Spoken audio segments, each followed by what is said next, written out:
The court will call matter number 1 on our calendar, which is Childers versus Helbert, cause number 24-2-27784-6, Seattle designation.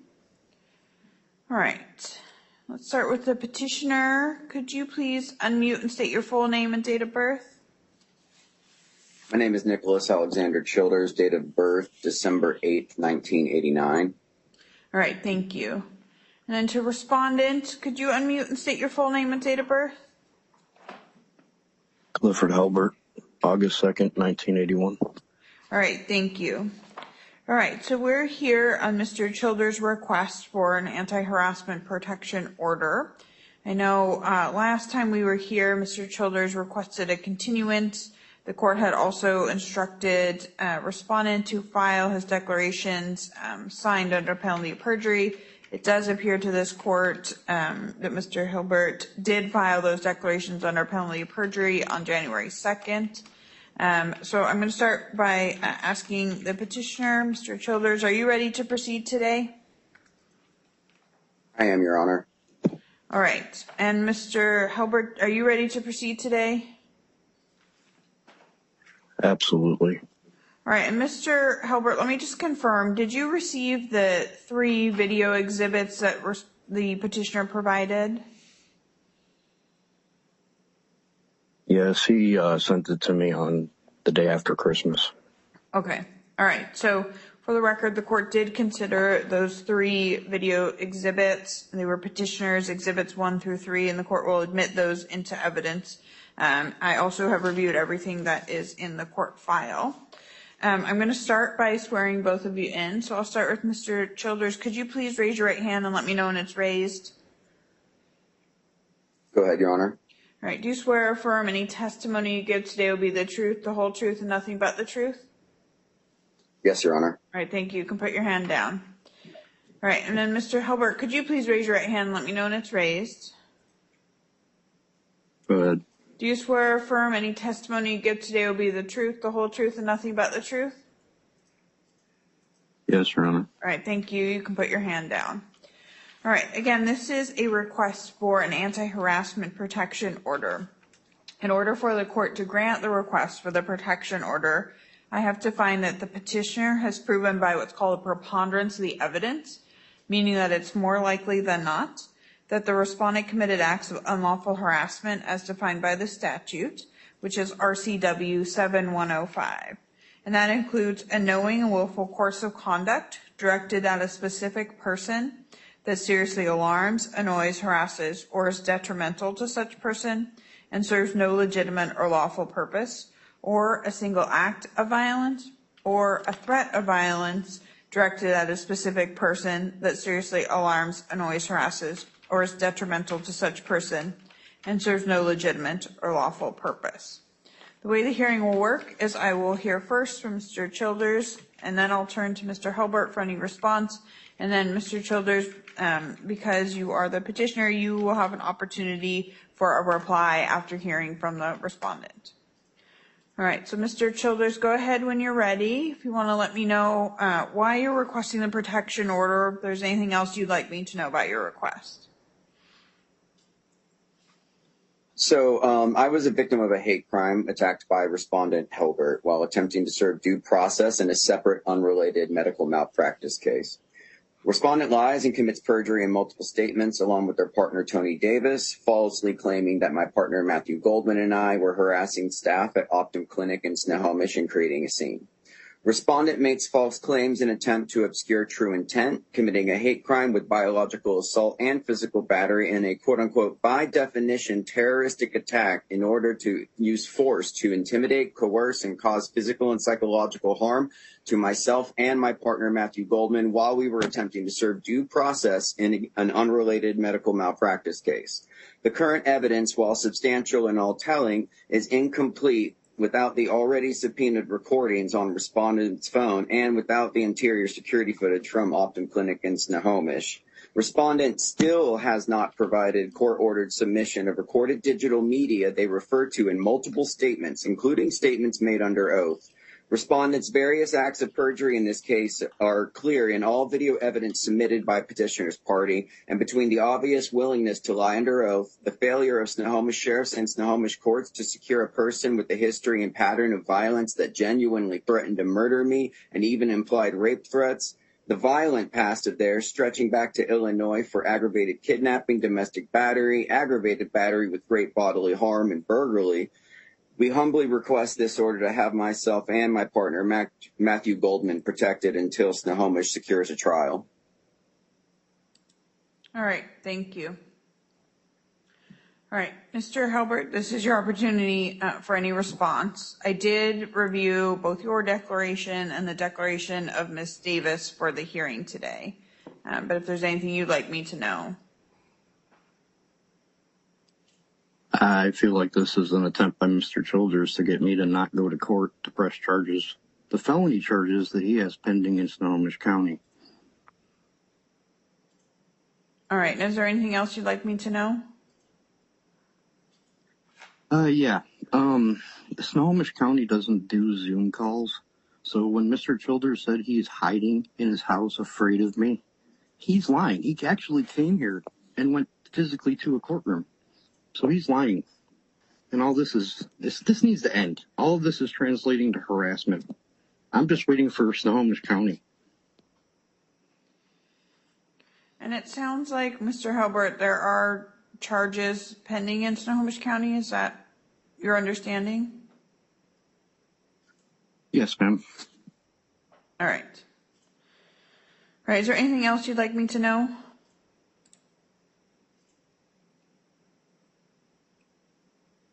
When Mr. Childers was sending his subpoenas around, he staggered them out like every 3 or 4 days, just as if to keep pestering me. I firmly believe he's using your court to harass me. All right, thank you. All right, Mr. Childers, this is your opportunity for any reply. Yes, actually, my partner, Matthew Goldman, can testify to the fact that I do not leave my apartment save for medical appointments. Any sort of delivery of any sort of paperwork to the courthouse was either done by my partner physically or digitally. I was not directly involved, nor did I directly type those statements.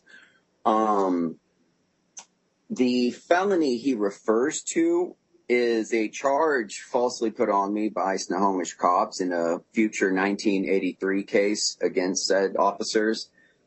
They immediately just threw aggravated assault on me because in the video of the actual conflict I submitted, you'll see that after they assault me, I do throw a defensive jab and continue to move backwards.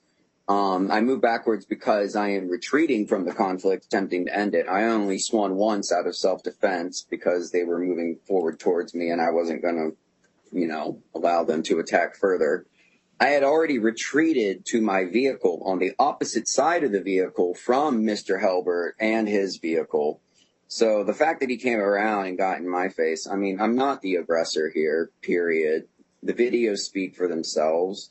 And he's just trying to manipulate the situation with lies and half-truths in order to twist this. All right, thank you. All right, so again, we're here on Mr. Childers' request for an anti-harassment protection order. I think at the beginning hearing I misspoke about the number of electronic exhibits, but it should be exhibits 1 through 10 that are admitted, so I just want to be clear about that.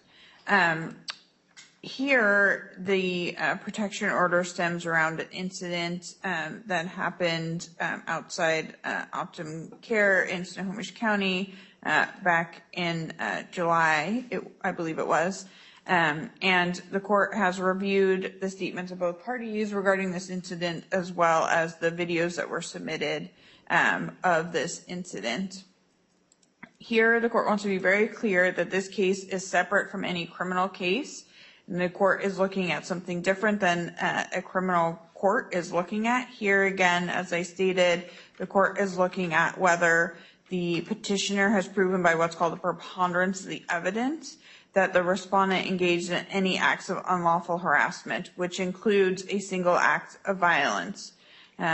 In addition, the statute and a definition of unlawful harassment does not designate that this court needs to make a finding of who was a primary aggressor in the situation, but again, must only find that there was a single act of violence perpetrated by the respondent on a more likely than not basis.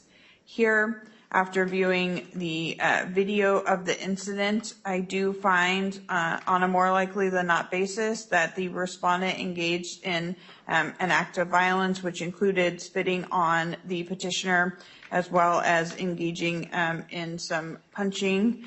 I am not making any determination, again, whether the petitioner's behavior or response was in self-defense or not. I do also see that the petitioner engaged in acts of violence, but we are here specifically on Mr. Childers' request for a protection order. I'm not making any findings whether the respondent himself would qualify for an unlawful harassment order, and he would have to seek his own petition. But in this case, I do find that based on the evidence before me, there's a basis to grant the request for the protection order. And so I'll be granting the request for the unlawful harassment order for a period of 1 year.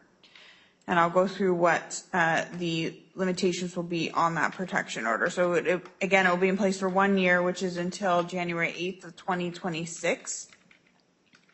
The order will include a provision that respondents not to cause any harm to the petitioner, not to have any contact with the petitioner. It looks like petitioner also requested that Matthew Goldman, a member of his household, be protected. The court will include that provision. Respondents not to engage in any stalking behavior of the petitioner or Matthew Goldman. Respondents to stay 1,000 feet away from the protected person's residence. I am not ordering any evaluations or treatment at this time. I am, however, because I'm entering the order that I'm entering, required to enter an order to surrender weapons, which prohibits a respondent from owning or possessing any firearms or other dangerous weapons for the duration of the protection order. Again, that's for 1 year. And the court is just confirming it looks like there was a temporary order for protection. And I'm seeing if there was a return hearing on that already. Let's see. All right, so it looks like the respondent was already found in compliance with the temporary order to surrender weapons. That was done on December 20th. So I'm not setting a new review hearing. But again, the order to surrender weapons will be in place for a period of 1 year. That means to respondent, you are not allowed to own or possess any firearms or other dangerous weapons for the duration of the protection order. Any attempt to obtain or otherwise have access to a firearm could result in criminal charges. And if you are already a prohibited possessor, you may want to speak with an attorney before surrendering any firearms or other dangerous weapons. But again, to respondent, Mr. Helbert, I do see you were found in compliance already, and so I'm not setting another review hearing. All right, I'm going to ask both of you if you have any questions. Mr. Childers, I'll start with you. Do you have any questions for the court? No, Your Honor. Thank you. All right, Mr. Helbert, any questions?